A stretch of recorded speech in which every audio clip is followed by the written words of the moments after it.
I don't know if I can follow all these great people. Thank you, Dean Martinez, Carmel, Betsy, Veronica, and Ramona. Your generous thoughts really have warmed my heart. And to my fellow recipients, I just feel honored to be on the stage with each of you. Mickey Klein, thank you for sharing our life. It has been so wonderful.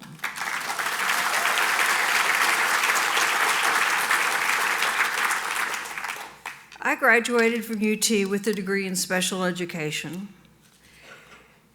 After that, I taught for a while, but I never realized when I went to UT that there were seeds being planted in me that would become my lifelong passions, and even still stimulating me in my 60s and 70s.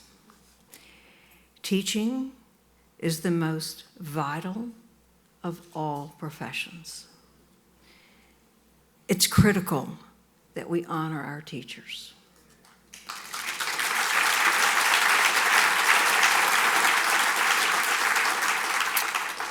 And that's the reason I've been working with the College of Education for the last 30 years. In 2005, while attending an advisory board meeting, I was struck by this speaker, Ramona Trevino.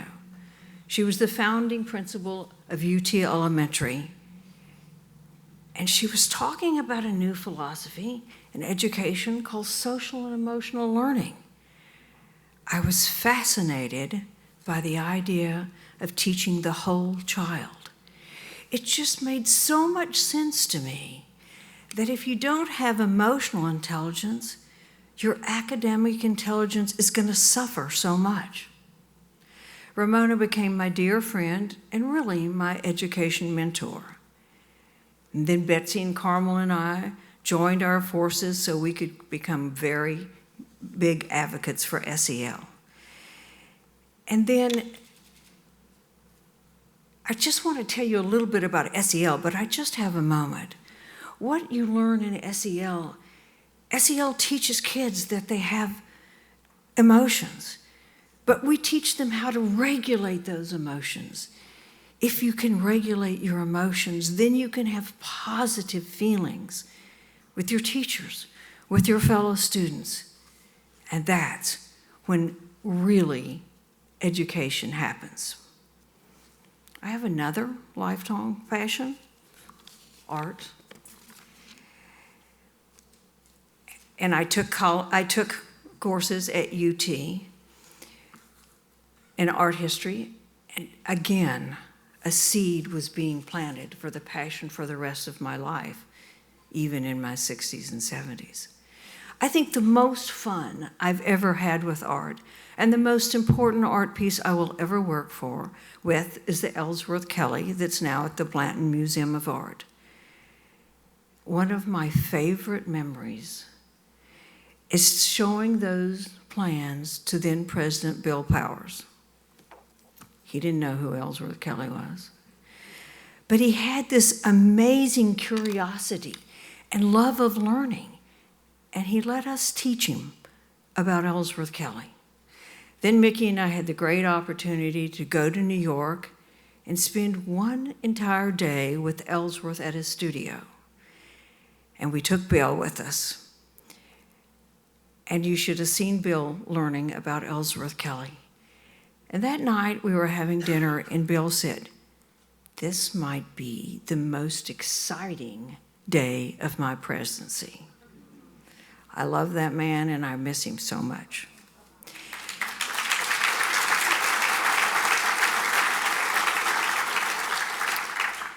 As I wrap up, I'd like to rewind a bit. I'd like to go to 1903. The University of Texas was small, had 1,500 to 2,000 students, that's all. It did not have a great reputation. If you could afford it, you went to all the private schools around Texas. But in 1903, my grandfather, Lewis Johnson, was going to this school. And you know what? He knew he was getting a great education. And that led him to his good friend, John Sinclair, and they collaborated on the song, "The Eyes of Texas."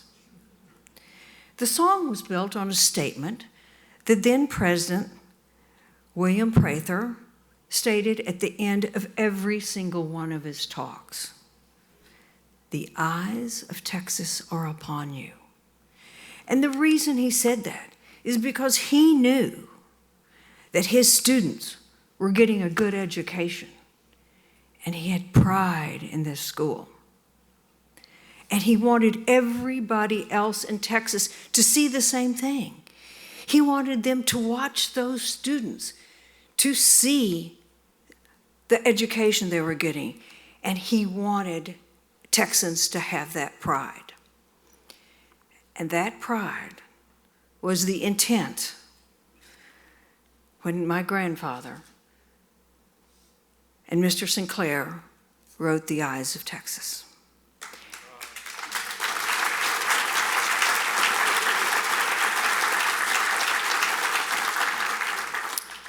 Dr. Rich Reddick led a committee to research the song and its cultural context.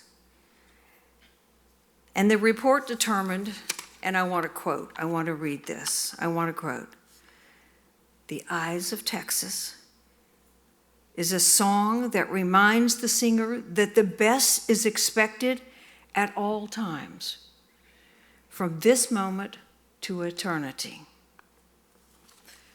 For me, I have felt the eyes of Texas have been upon me my entire life. Thank you for this honor, and to the University of Texas for still stimulating me, even in my 60s and 70s.